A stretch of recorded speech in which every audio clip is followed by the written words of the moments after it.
Hello everyone, welcome to our channel Biochemistry Guide. Today we will learn about the topic that is lipid and its classification. I have made the video on this topic. Now we will see further about this topic. In this video we will cover the precursor and derived lipids, the saturated and difference between the saturated and unsaturated lipids, and we will see the lipid storage diseases. Okay. Now, first of all, the question is what is precursor and derived lipids? So, precursor and derived lipids can be defined as these include fatty acid, glycerol, steroids, other alcohol, fatty aldehyde, ketone bodies, and hydrocarbons, lipid soluble vitamins and hormones. So, precursor and derived lipid are constitute मतलब it is of इसके examples क्या क्या है? It is the example of glycerol, steroid, alcohols, fatty aldehydes, ketone bodies, hydrocarbon and lipid soluble vitamins and hormones. Because they are uncharged, acyl, glycerol, glycerides, cholesterol and cholesterol esters are termed neutral lipids. These compounds are produced by the hydrolysis of simple and complex lipids. So ये कैसे बनते हैं, ये कैसे produce होते हैं? These are produced by the hydrolysis of simple and complex lipid. Okay, तो precursor और डेराइव्ड लिपिड्स बनते कैसे हैं? By the hydrolysis of simple और कॉम्प्लेक्स लिपिड, जो कि फर्दर प्रीवियस वीडियो में हम लोग ने देखा था सिंपल और कॉम्प्लेक्स लिपिड के बारे में. उन दोनों का अगर हाइड्रोलिसिस करा दे तो हमें क्या मिलेगा? Derived lipids. और एग्जांपल्स हम लोग ने देख लिया, कोलेस्ट्रॉल हो गया, फैटी एसिड, ग्लिसरॉल, स्टेरॉइड्स या फिर कुछ अल्कोहल्स या फैटी एल्डिहाइड, कीटोन बॉडीज़, ये सारे क्या हैं? इसके एग्जांपल्स हैं. ओके ना, अब हम लोग टर्पीन्स देखेंगे. टर्पीन्स भी एक क्या होते हैं? डेराइव्ड लिपिड्स होते हैं. ठीक है, the terpenes are the class of lipid formed from the combination of two or more molecule of 2-methyl-1,3-butadiene. तो टर्पीन्स क्या है? एक क्लास है लिपिड का जो कि कैसे बनता है? कॉम्बिनेशन दो या दो से ज़्यादा मॉलिक्यूल्स का. कौन सा मॉलिक्यूल इसमें इन्वॉल्व होता है? 2-methyl-1,3-butadiene. Okay, better known as isoprene. Isoprene की दो या दो से ज़्यादा मॉलिक्यूल्स अगर कंबाइन हो जाएगी तो हमें क्या मिलेगा? टर्पीन्स मिलेगा. Okay, terpenes are aromatic compound found in many plants. तो टर्पीन्स क्या होते हैं? ये एरोमेटिक कंपाउंड्स होते हैं. ठीक है, though many peoples commonly associate them with cannabis because cannabis plant contain high concentration of them. तो टर्पीन्स कहाँ सबसे ज़्यादा पाए जाते हैं? कैनाबिस प्लांट्स से. ठीक है ना, अब हम लोग देखेंगे क्लासिफिकेशन ऑफ टर्पीन्स. तो क्लासिफिकेशन ऑफ टर्पीन्स हम कैसे करते हैं?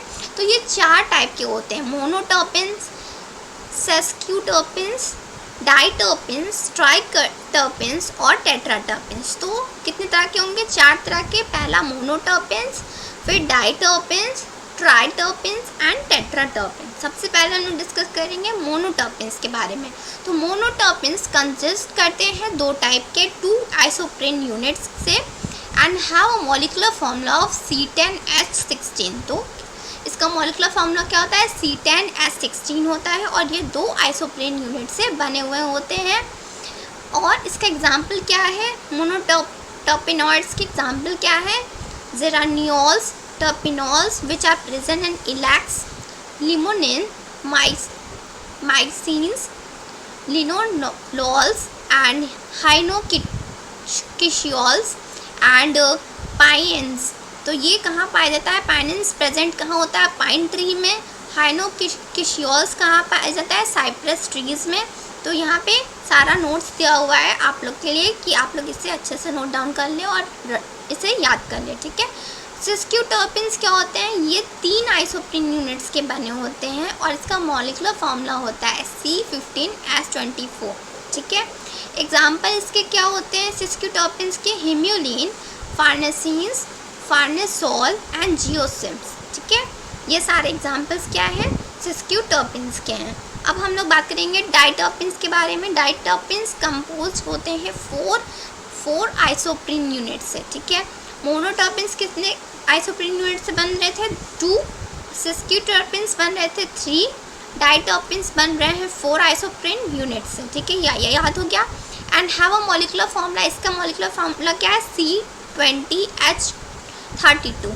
मोनोटर्पेन्स का क्या था, C10H16 और स्क्यूटर्पेन्स का था C15H24। तो इस तरह से हम लोग याद करते हुए चलेंगे कि 5 कार्बन्स जो हैं वो इंक्रीज हो रहे हैं। अब डाइटर्पेन्स में 4 आइसोप्रीन्स हैं और कार्बन कितने इंक्रीज हुए, 15 से क्या हो गया, 20 हो गया, 20 C20H32। They are derive from geranyl pyrophosphate. तो ये कहाँ से डिराइव होता है, ज़िरानिन पायरोफॉस्फेट से। और इसके एग्जांपल है डाइटर्पेन्स एंड डाइटर्पेनॉइड्स, ठीक है। और इसके एग्जांपल्स क्या क्या है, कैफेस्टॉल, काहेवियोल्स, कैम्बिरिन्स, टेक्साडाइन्स, जो कि प्रिकर्सर किसका है, टेक्सोल का है। ट्राइटर्पेन्स किससे बने होते हैं, triterpenes consist of 6 isoprene unit and have the molecular formula of C30। यहाँ पे कितना चेंज हो गया, 10 कार्बन्स का, C20 से कितना हो गया, C30 हो गया। तो C34H42, the linear triterpene squalene and the major constituent of shark liver oil. तो ये किससे बना होता है, लीनियर ट्राइटर्पेन्स, एग्जाम्पल किसका है, सिक्वेलिन, और इसका मेजर कंस्टिट्यूएंट ऑफ, ये किसका मेजर कंस्टिट्यूएंट होता है, शार्क के लीवर ऑयल में ये प्रेजेंट होता है। Is derive from the reductive coupling of 2 molecule of farnesyl pyrophosphate. इसको बनाने के लिए हम क्या करेंगे, रिडक्टिव कपलिंग रिएक्शन होती है जो कि 2 मॉलिक्यूल ऑफ फार्नेसिल पायरोफॉस्फेट को अगर हम रिड्यूस कर दें तो हमें क्या मिलेगा, ट्राइटर्पेन्स मिलेंगे, ठीक है। अब टेट्राटर्पेन के बारे में हम देखेंगे। टेट्राटर्पेन जो होते हैं वो 8 आइसोप्रीन यूनिट से बने हुए होते हैं। वो कितने आइसोप्रीन यूनिट से बनते हैं, 8 आइसोप्रीन यूनिट से बनते हैं। और इसका मॉलिक्यूलर फॉर्मूला होता है C40H64, ठीक है। तो ये कार्बन कितने 40 और हाइड्रोजन इसमें कितने होते हैं 64। और ये बायोलॉजिकली इंपॉर्टेंट टेट्राटर्पेन्स होते हैं जो कि इंक्लूड कहाँ कहाँ होते हैं, acyclic lycopene, monocyclic gamma carotene and the bicyclic alpha and beta carotene. तो कैरोटीन बहुत ही important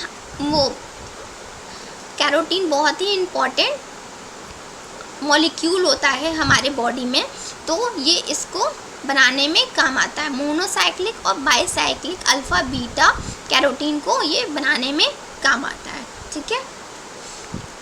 Now we will see about the unsaturated fatty acid of saturated fatty acid। सबसे पहले हम इन दोनों में डिफरेंस देख लेते हैं, सैचुरेटेड और अनसैचुरेटेड क्या होते हैं। तो सैचुरेटेड वो होते हैं जिनमें डबल बॉन्ड नहीं होते हैं और अनसैचुरेटेड वो होते हैं जिनमें डबल बॉन्ड प्रेजेंट होते हैं। तो सबसे पहले ये कॉन्सेप्ट क्लियर हो जाना चाहिए कि अनसैचुरेटेड और सैचुरेटेड में फ़र्क क्या होता है। तो over half of the fatty acid residue of plant and animal lipid are unsaturated. बहुत सारे जो फैटी एसिड रेसिड्यूज़ होते हैं प्लांट में चाहे या लिपिड में, एनिमल्स के लिपिड्स में, बहुत सारे जो over half of the fatty acid, पूरे आधे जितने भी लिपिड प्रेजेंट हैं हमारे बॉडी में या प्लांट के बॉडी में, वो अनसैचुरेटेड होते हैं। वो कंटेन क्या करते हैं, डबल बॉन्ड। अभी हम लोगों ने डिस्कस कर लिया कि अनसैचुरेटेड और सैचुरेटेड में क्या फ़र्क होता है। And are often poly unsaturated, और वो पॉली अनसैचुरेटेड होते हैं। Bacterial fatty acid are rarely poly unsaturated but are commonly branch. तो बैक्टीरियल फैटी एसिड कैसे होते हैं, rarely they are poly unsaturated but are commonly branch. वो ब्रांच होते हैं, हाइड्रोक्सिलेटेड होते हैं और कंटेन क्या करते हैं, साइक्लोप्रोपेन रिंग को कंटेन करते हैं। आगे हम टेबल देखेंगे, उस टेबल में इंडिकेट कर रहा है that the first double bond of the unsaturated fatty acid commonly occur between its C9 and C10 atom counting from the carboxylic C atom. This bond is called delta 9 और 9 double bond. तो अभी हम एक diagram, एक पूरा table देखेंगे जिसमें हम देखेंगे कि लिपिड्स का नेमिंग कैसे करते हैं, ठीक है। In poly unsaturated fatty acid that is PUFA, PUFA हम किसे कहते हैं, poly unsaturated fatty acid, the double bond tend to occur at every third carbon. हर थर्ड कार्बन पे क्या आता है, डबल बॉन्ड आएगा, उसको हम PUFA कहेंगे। सो आर नॉट कंजुगेटेड, सो इसलिए उनको हम अनकंजुगेटेड या नॉन कंजुगेटेड मॉलिक्यूल्स कहते हैं। Two important classes of polyunsaturated fatty acid are designated as gamma 3 and gamma 6 fatty acid। तो क्या कह रहा है कि दो important class of poly unsaturated fatty acid जो कि पूफा होता है उसको हम नाम क्या देते हैं, ओमेगा 3 एंड ओमेगा 6। ये दो पूफा हैं जिनको नाम क्या है, omega 3 and omega 6 fatty acid. A nomenclature that identify the last double bond carbon atom are counted from the methyl terminal omega end of the chain। तो इसको हम कहाँ से काउंट करते हैं, एंड ऑफ द चेन से, ठीक है। Alpha linolenic acid and linolenic acid are example of such fatty acid. ये सारे जो एग्जाम्पल हैं वो भी हम लोग डायग्राम में देखेंगे, अपने टेबल में देखेंगे। सो ये टेबल है हमारा, यहाँ पे टोटल कितने कार्बन है, 12 कार्बन है। इसको हम क्या कह रहे हैं, लॉरिक एसिड कह रहे हैं, और इसका सिस्टमेटिक नाम है डोडेकेनोइक एसिड, ठीक है। ये एग्जांपल है, इसका स्ट्रक्चर है, ये स्ट्रक्चर है, और इसका मेल्टिंग पॉइंट है 44.2, ठीक है। तो फिर यहाँ पे देखने में, यहाँ पे ये जो भी है 12:0, 14:0, 16:0, 0 का नंबर मतलब क्या है यहाँ पे कि कोई भी यहाँ पे डबल बॉन्ड नहीं है। तो इसका नाम है सैचुरेटेड फैटी एसिड, ठीक है। ये सारे सैचुरेटेड फैटी एसिड है, कौन कौन से, lauric acid, myristic acid, palmitic acid, stearic acid, arachidic acid, behenic acid and lignoceric acid. ये सारे क्या हो गए हमारे सैचुरेटेड फैटी एसिड। अब हमें बात करनी है यहाँ पे अनसैचुरेटेड फैटी एसिड की। यहाँ पे क्या लिखा है कि ऑल डबल बॉन्ड आर सिस। सिस का मतलब कि जो भी डबल बॉन्ड होगा उसके जो हाइड्रोजन्स होंगे वो एक साइड पे होंगे, ना कि अल्टरनेट साइड पे होंगे, ठीक है। ये सारे सिस बॉन्ड डबल बॉन्ड फॉर्म करते हैं।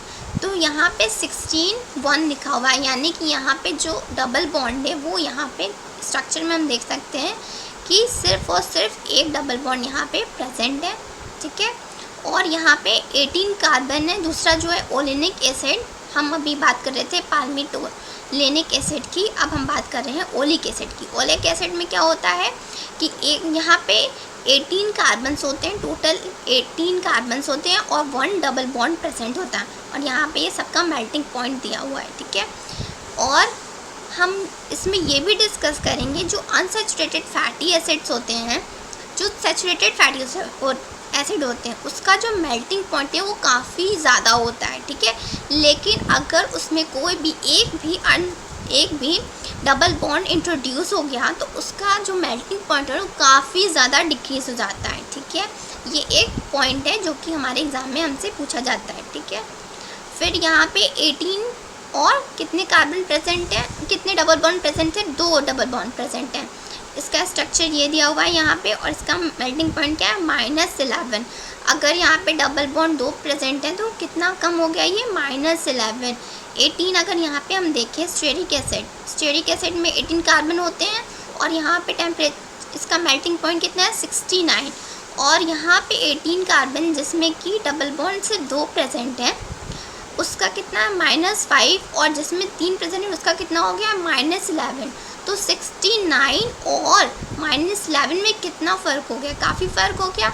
तो इस तरह से ये मेन पॉइंट है इसका कि अगर अनसैचुरेटेड फैटी एसिड है, कोई भी डबल बॉन्ड इंट्रोड्यूस होती है तो उसका मेल्टिंग पॉइंट जो होता है वो काफ़ी ज़्यादा कम हो जाता है, यानी कि जो डबल बॉन्ड है अनसैचुरेटेड फैटी एसिड होते हैं वो इन्वर्सली प्रोपोर्शनल होती है किसके, melting point of fatty acids के, लिपिड्स के, ठीक है। Now, saturated fatty acid which are fully reduced or saturated with hydrogen are highly flexible molecules that can assume a wide range of conformation because there is relatively free rotation around each their carbon bonds। तो क्या लिखा है यहाँ पे कि saturated fatty acid जो होता है वो हाईली फ्लेक्सिबल मॉलिक्यूल होता है, काफ़ी ज़्यादा फ्लेक्सिबल होता है, that can be assume a wide range of conformation, उसके डिफरेंट कन्फॉर्मेशन हो सकते हैं, because there are relatively free rotation, उसकी जो कार्बन की जो बॉन्ड होती है उसमें फ्री रोटेशन होता है, जिसके कारण वो डिफरेंट कन्फॉर्मेशन को अचीव कर सकता है, ठीक है।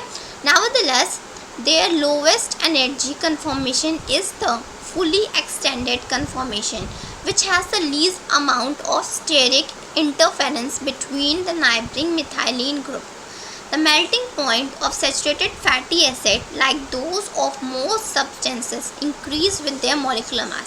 तो इसको हम लोग ने डिस्कस कर लिया कि मेल्टिंग पॉइंट ऑफ जो सैचुरेटेड फैटी एसिड होता है उसका जो मेल्टिंग पॉइंट है वो इंक्रीज होते जाता है अगर उसका मॉलिक्यूलर मास इंक्रीज होगा, ठीक है। तो fatty acid double bond almost have cis configuration, अभी हम लोग ने देख लिया डायग्राम में कि सिस कॉन्फिगरेशन होता है अगर डबल बॉन्ड इंट्रोड्यूस होते हैं तो, और this put a rigid 30 degree band in the hydrocarbon chain. एक नया पॉइंट है कि वो 30 डिग्री, अगर कोई भी डबल बॉन्ड इंट्रोड्यूस हो रहा है हमारे फैटी एसिड में तो वो 30 डिग्री बैंड हो जाएगा इन द हाइड्रोकार्बन चेन, उसकी हाइड्रोकार्बन की चेन 30 डिग्री बेंड होंगी, ठीक है। Consequently, unsaturated fatty acids pack together less efficiently than saturated fatty acid. तो saturated fatty acid जो होते हैं वो काफ़ी अच्छे से पैक्ड होते हैं as comparison to unsaturated fatty acid.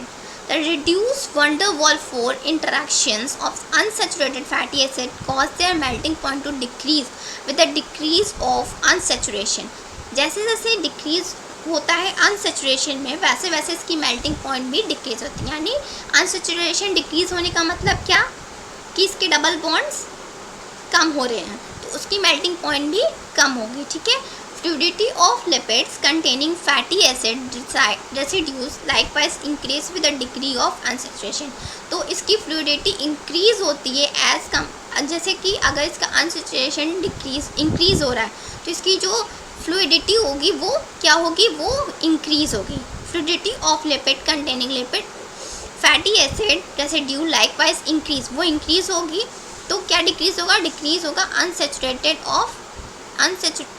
Degree of unsaturation of fatty acid, ठीक है। This phenomena has important consequence for biological membrane, तो जो हमारी बायोलॉजिकल मेम्ब्रेन होती है यानी हमारा जो प्लाज्मा मेम्ब्रेन होता है उसके लिए काफ़ी इम्पॉर्टेंट होते हैं, ठीक है। क्यों इम्पॉर्टेंट है, क्योंकि जो हमारी प्लाज्मा मेम्ब्रेन है वो किस चीज़ से बनती है, वो लिपिड से बनती है, ठीक है। नाउ अब हम लोग क्या देखेंगे, लिपिड स्टोरेज डिजीज़। कुछ यहाँ पे डिजीज़ का नाम है लाइक टे-सैक डिजीज़, जो कि कौन से एंजाइम को अफेक्ट करता है, हेक्सोसा अमाइनिडेज ए, और ये एक्युमुलेट लिपिड कहाँ पे होती है, GM2 गैंग्लियोसाइट्स में, और ये यहाँ पे कौन कौन से टिश्यू इन्वॉल्व होते हैं, ब्रेन एंड रेटिना, ठीक है। फिर दूसरा है गाउचर डिजीज़, जो कि यहाँ पे कौन सी एंजाइम इफेक्ट होती है, ग्लूकोसिडेज। ये हमारा तीसरा डिजीज़ है नीमैन-पिक डिजीज़, यहाँ पे स्फिंगोमाइलिनेज एंजाइम डिफेक्ट होता है, और कौन सी जो एंजाइम है वो एक्युमुलेट होती है वो है स्फिंगोमाइलिन, और ये ब्रेन, लीवर और स्प्लीन को अफेक्ट करता है। टिश्यू यहाँ पे ये सारे होते हैं, यहाँ के टिश्यू को ये अफेक्ट करता है। और फिर आता है मेटाक्रोमैटिक ल्यूकोडिस्ट्रोफी, और यहाँ पे एंजाइम एराइल सल्फेटेज एक अफेक्ट होता है और एक्युमुलेशन होती है यहाँ पे सल्फाटाइड्स की, और ये ब्रेन, किडनी, लीवर और पेरिफेरल नर्व्स में इन्वॉल्व होता है, ठीक है। फैब्री डिजीज़ और क्रैब डिजीज़। यह फैब्री डिजीज़ जो है गैलेक्टोसाइडेज और सेरामाइड ट्राईहेक्सोसाइडेज जो है वो एक्युमुलेशन होती है इसकी, और इस एंजाइम को ये अफेक्ट करता है, और ये इन्वॉल्व कहाँ पे होता है, स्किन और किडनी में।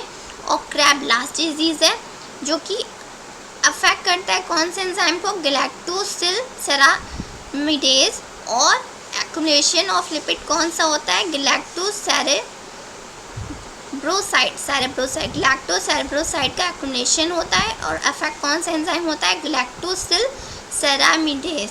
और ये ब्रेन कौन सा कौन सी टिश्यू इन्वॉल्व होते हैं यहाँ पे, ब्रेन, ठीक है। ज़्यादातर हमारी ब्रेन इन सारे डिजीज से अफेक्ट हो रही है, ठीक है। So I hope you get this topic. Thank you everyone.